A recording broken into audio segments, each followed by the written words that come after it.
সূরা আল আহাব মক্কায় তখন নাজিল হয়েছিল, যখন আবু লাহাবের অত্যাচারের সব সীমা লঙ্ঘন করেছিল। সে আল্লাহ নবী সাল্লাল্লাহু আলাইহি ওয়াসাল্লামকে প্রতিনিয়ত কষ্ট দিত, গালিগালাজ করত আর ভরা বাজারে সবার সামনে অপমান করত।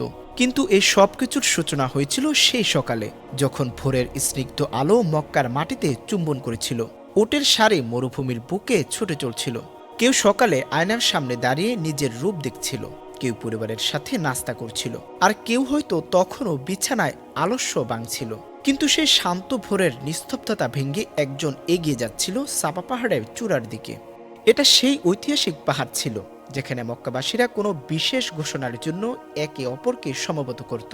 সাফা পাহাড়ের চূড়ায় উঠে আল্লাহ নবী এক গভীর শ্বাস নিলেন, আর তারপর তার গলার সমস্ত শক্তি দিয়ে ডাক দিলেন, ইয়া সাবাহা। এটা কোনো আজানের ধ্বনি ছিল না, কোনো ব্যবসায়ের ডাকও ছিল না। এটা ছিল আসন্ন বিপদের আহ্বান।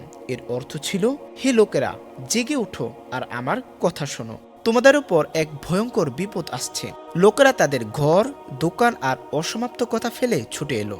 যখনই সবাই সাফা পাহাড়ের নিচে সমবেত হলো, তখন আল্লাহ নবী সাল্লাল্লাহু আলাইহি ওয়াসাল্লাম তাদের দিকে তাকিয়ে একটি প্রশ্ন করলেন, হে লোক সকল, যদি আমি তোমাদের বলি যে এই পাহাড়ের ওপারে এক শত্রু বাহিনী তোমাদের উপর হামলা করার জন্য প্রস্তুত, তোমরা কি আমার কথা বিশ্বাস করবে?